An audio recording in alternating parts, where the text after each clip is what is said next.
What up, what up? Welcome back to the channel. I'm MoedotJ and we are locked in. This is the recap for the last episode of American Primeval on Netflix, and it's an all-out war about to go down. Red Feathers, I wish the best of luck to you. Isaac, I wish the best of luck to you. Because no matter which side you're on, it doesn't look like it's going to end good for anybody. But let's go ahead and jump into it. But before we do, remember, hit that subscribe button, turn on your notification bell.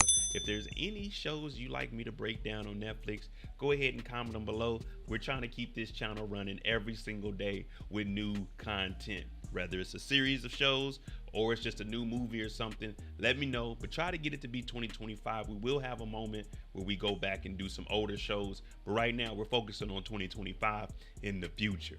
So let's go ahead and jump into it. This is American Primeval. Since we went back in time, we're trying to go forward in time. This is episode 6, the recap. We see the bounty hunters riding off with Sara. They're trying to get this $1,500. And since this is 1857, that means that $1,500 would be equivalent to about $55,000 today. And think you might only have to pay like $100, $200 to get a house built back then. But Sara's starting to wake up and they're like, "How you doing, Sara? If we untie your hands so you can ride this horse, you're not going to do nothing silly, are you? Because remember, that bounty is wanted, dead or alive. Now, we could take you in like this with your hands untied, or we can go ahead and untie you and lay you down and take you on in and still collect that $1,500. Now, we seen how that happened for Abish. She tried to run off and she kept getting caught. No one wants to die. The bounty hunters are going to their camp to set up shop before they head on into Bridger. Now, one of them is supposed to be sitting out here and doing surveillance to make sure no one's popping up on them. But as we always know, most people, they're sitting here, their mind is preoccupied with whatever they got going on. He's smoking a cigarette, and well, Isaac, he's on his tracking, and he lays him down. I need answers. You got them. Give them here. Go to sleep. Governor Young shows back up to talk to Jim about renegotiating. Remember, he said he had a deal that he couldn't resist. He'll be back in 48 hours after they put the guns on him. Now he shows up and he got this contract to sign it over. And we know Jim didn't really want to do this. This is Bridger Fort. He put this place together. There's land that's open about 12 miles down south. You can go down there, follow the river, you'll be all right. But this is my area. The only issue is the Mormons, they have been building in strength. We know that they took out the cavalry. So there's no point of putting all of his people in jeopardy. He signs it over and he's trying to get this bag of money. I'm talking about it's a big bag of money. Now, part of the deal is when I give Jim this money, Jim is not allowed to build a fort anywhere around here. He needs to just leave. Also, they're going to burn all of Bridger down because his plan is to not have any competition and make this Mormon land. Meaning anybody that comes through here, they have to deal specifically with him and he'll control everything. All of the trade, all of the money, everything will go through Governor Young. Wild Bill shows up and he's letting Governor Young know the Shoshones, yeah, man, Red Feather, they wilding out over there. They attacked, we attacked, and it's going down. She is with the Shoshones. She is Abish. They've been trying to get rid of her because she's the witness to make all of this connect. Young is like, we don't want any problems, but Wild Bill is saying we need to have these problems because she's still alive. And if this gets out, word gets out that the Mormons are doing this, they already were sending 500 more troops to take us out. Isaac is out trying to track down Sara, and we got Broken Leg Devin and Two Moon, aka Two Gun, sitting in the cabin. But then wolves came back. The horses are acting a damn fool, and the wolves, they smell the humans on the inside of there. They smell Devin's leg. They're trying to get into the cabin. Well, Two Moons, aka Two Guns, she got them things and she's firing them off. Pow, pow. She's laying these wolves down, but unfortunately, one of them gets in and gets on Two Moon. I'm talking about going at it, about to tear that arm off. Young Devin finds the strength. He gets He picks up the gun. Pow! He lays down a werewolf. So he caught a body and Two Moons caught a couple of bodies. We're getting to the point where this war is going to have to start. Somebody's going to make a move. We seen that Two Feathers was spying on the Mormons. Who does the Mormons have now? They just found Jacob, who's been out in the wilderness by himself. But when we show the tribe, we see Two Feathers and Abish. They done got close. She has war paint on her face now because they know that this attack is imminent. And right now, everyone's on the same page, and she's basically became part of this tribe because she's earned their trust. So now they're going to all fight for their freedom. And she never wanted to go back with the white man. That's why she left the cavalry. Isaac finally catches up to where the bounty hunters are. And the guy that he's seen in the woods, what did he do? He put him on the horse. He slapped the horse and made the horse run into their little camp. Now they're thinking that it's some outsider. So they're like, hey, whoever it is, you better stop or we're going to lay you down. So pow, pow, pow, pow. They letting off shots. They run over to look at the body because they're thinking it's someone else. And it was actually one of their own men. So now they know it's an ambush because guess what? Pow! Guns are going off. Isaac is behind them. He just snuck up on them. Everybody's getting shot. Virgil done got knocked. A couple of the other bounty hunters done got hit. Now you remember Tilly? Tilly was the guy that was teasing Jacob. He just told Sara he doesn't want her hurt. Well, he gets shot in the thigh, but he actually runs about the camp. So as of right now, he's safe. But one thing we know about back in the 1850s, you're probably not going to survive long with a gunshot wound, especially without it being treated. Isaac and Virgil, they get to have a one-on-one fight. No guns, just straight fists. They going at it. Virgil's getting the upper hand because he got that size and stature. He got that strength. But we know that Isaac, one thing about him, I don't know if he was raised with wolves or not, but this brother can fight. Hand-to-hand combat is his main thing. So he starts choking out Virgil. He got him on the ground, but Virgil is strong. He already untied Sara after he ambushed him. Sara, she grabs a blade and she comes over. She starts getting it in on Virgil. Ching, ching, ching, ching, ching. Well, we're free for the moment. But man, I'm telling you, Sara has got Isaac in so much crap this whole season. The war has started. The Mormons brought it straight to the tribe. And guess what? The tribe wasn't backing down. They already had the war paint on. Bullets are flying, hatchets are flying, arrows are flying. You need to watch who you shooting at. Everyone's coming in here on horses. Wosley's here because he really needs to be the one to get rid of all of these people because he started this mess by letting witnesses go. But him and Red Feather, they get into it. Red Feather gets shot one time. He takes the hatchet, takes Wosley out. It's just pandemonium out here. People are dropping left and right. We even see Abish out here. She got a pistol. She got the war paint on. And if you didn't know from a distance, you would think she was Native American with the paint on, with the hair down. She letting off shots. She done caught a couple of bodies. Pow, pow. But then we forget that these men are wearing masks. So we don't know who is who. And out of nowhere, a familiar face shows up. It may not look like much now, but if you look through those peepholes, this person looks familiar, especially with blood all over their face.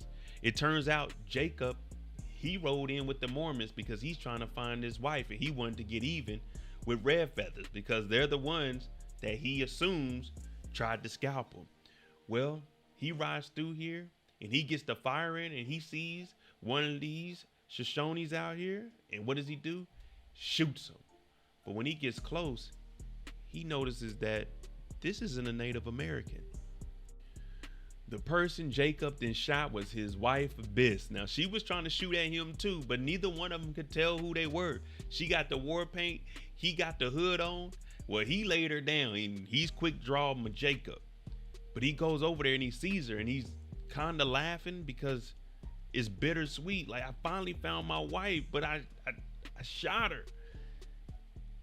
And she's looking at him, and she's realizing, damn, that was my husband I was about to shoot.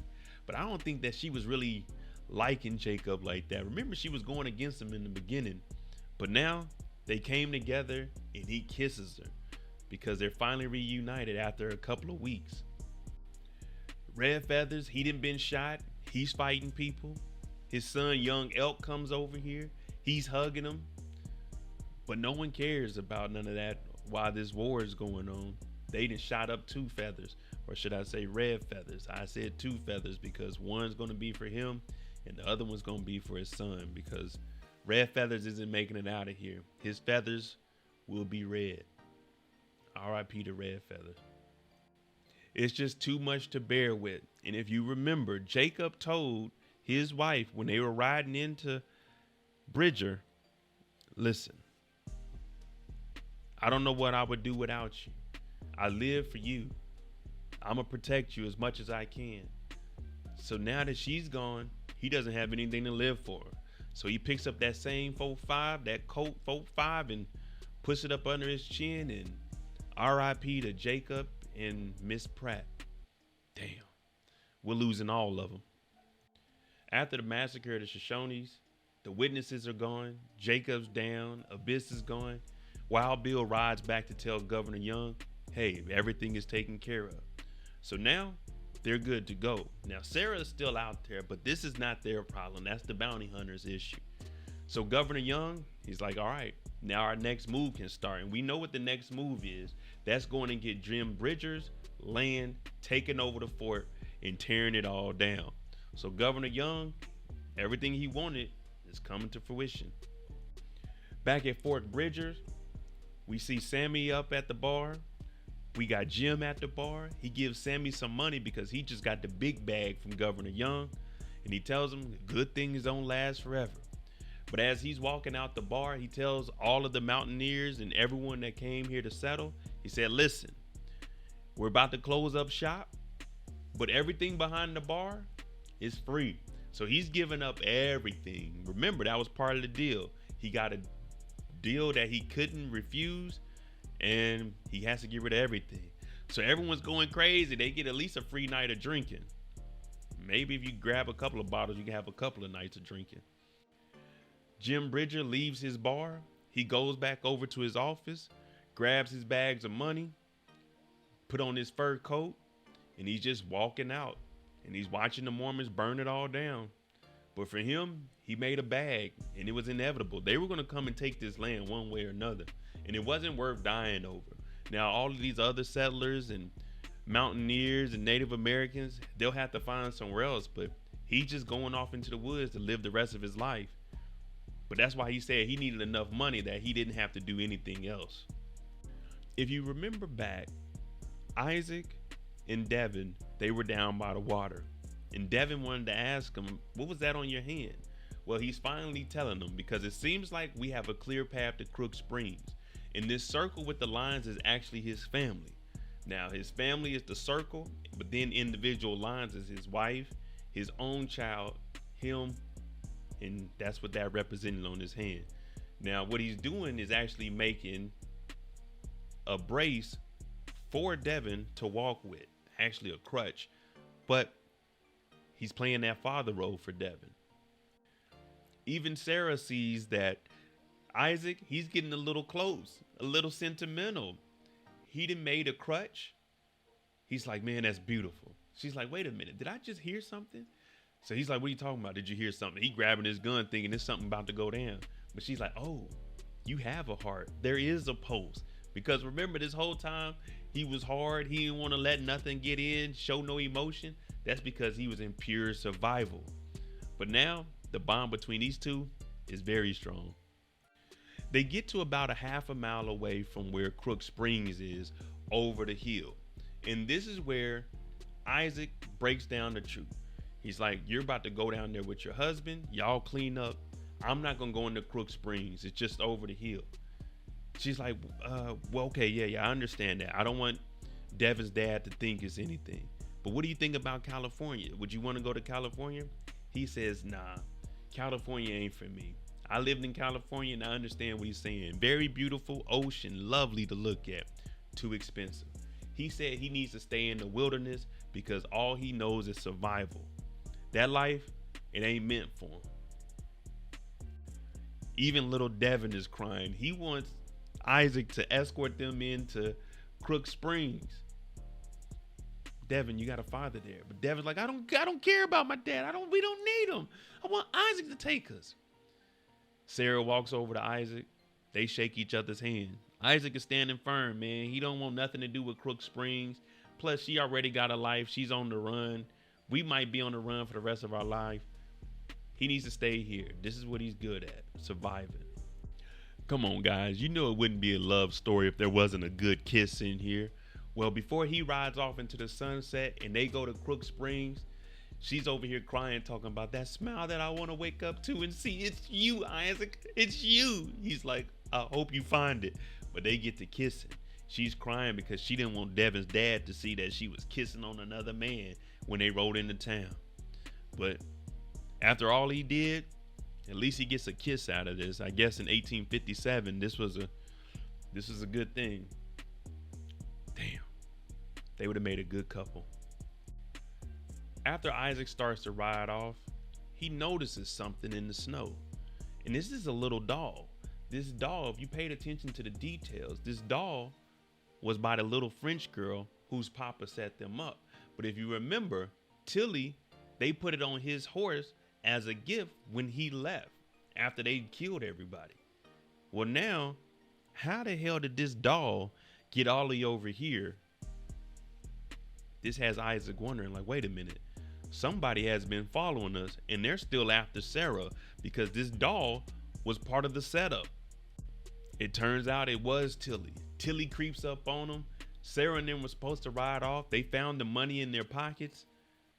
Well, Tilly's like, come on, get on this horse. Stay away, kid. Back up. So Sara's crying because it seems like, well, it's over with. They're caught. Damn. This is all bad. We made it this far just to end up caught. Tilly wants that 1,500. Plus, they killed his partner, Virgil. He ain't got nothing else to live for except for this 1,500. Well, Isaac comes back because he hears a shot go off, so he knows exactly where they are. He's riding in. He got his rifle. He's shooting at Tilly. Pow! Pow! Tilly shooting back at him. Pow! Pow! Pow! And then he jumps off his horse and they go at it. That hand-to-hand combat. One thing about Isaac, you want to keep at least 10 to 15 feet in between you and him, because if not, it will get very ugly. And as you can see here for Tilly, it's getting ugly. I'm talking so ugly in here, it's getting dark. I can't see nothing. R.I.P. to Tilly. The only problem is, after we get rid of Tilly, we start to examine Isaac. We're like, good job, man. Thanks, Isaac. You came back and saved us. Isaac was shot. Before he jumped off the horse, he got shot. All of this for saving Sara. And well, it's unfortunate to say we went this many episodes with Isaac being our strong leader. I hate to give you guys the bad news. R.I.P. to Isaac Reed. He was a good man. He gave us 6 great episodes. He did all he could to protect these 3, only to go out by a sucker by the name of Tilly. They take Isaac to the top of the hill. You can overlook Crook Springs. And they build up this thick podium to put him on, and they're giving him a proper burial from the Native Americans. Now, 2 Moons, she lights this on fire, and it's a devastating day because they all know what he went through to protect them from everything, whether that was the wilderness, whether that was the environment, whether that was the bounty hunters. No matter who it was, Isaac stood up for us. And if I could take a moment of your time, Isaac was a good man. Isaac was there for us when no one else was there for us. When everyone turned their back to collect $1,500, Isaac put the money behind him and continued to go out of his way to ensure that these 3 were safe. I like to say, love and memory of Isaac Reed. They light Isaac on fire. She looks at Devin, looks at 2 Moon. Are y'all sure? They look at her and they're like, yeah. So instead of going to Crook Spring and seeing Devin's father who had a little gold mine, they're going to head to California. So everything Isaac did just went to waste because he got them to where they needed to be, only for them to change their minds and go off to California. But at least they're living, and if they got to Crook Springs, if this bounty got out, they might get found in Crook Springs. So California is actually the better option because you got the whole coast to go up. San Francisco all the way down, even though all that territory hasn't been discovered. All right, there you go. 6 episodes of America Primeval. Let me know what you thought about this series. I do think that's messed up that Isaac had to go when Isaac was the only one that was really trying to make a difference. They could have got rid of maybe little Devin. They could have definitely got rid of Sara, but Isaac had to go. Jim Bridger survived. He got money and went off into the sunset. They could have had them, instead of going to Crook Springs, go to California and let our boy Isaac make it back, and him and Jim just build up something and just live life. R.I.P. to Isaac, R.I.P. to Jacob, Abish, Two Feathers, Winter Moon, well, Red Feather. I keep calling them Two Feathers. Overall, I liked it. I ain't gonna lie to you, I liked it. So if you like this kind of content, hit that like button, hit that subscribe button. Let me know what you thought about the series. If there's any other Netflix show you want me to break down, go ahead, let me know down below, and let's see what's next. I'm MoedotJ. Thanks for watching. I'm out. Jamie on the beat, boy.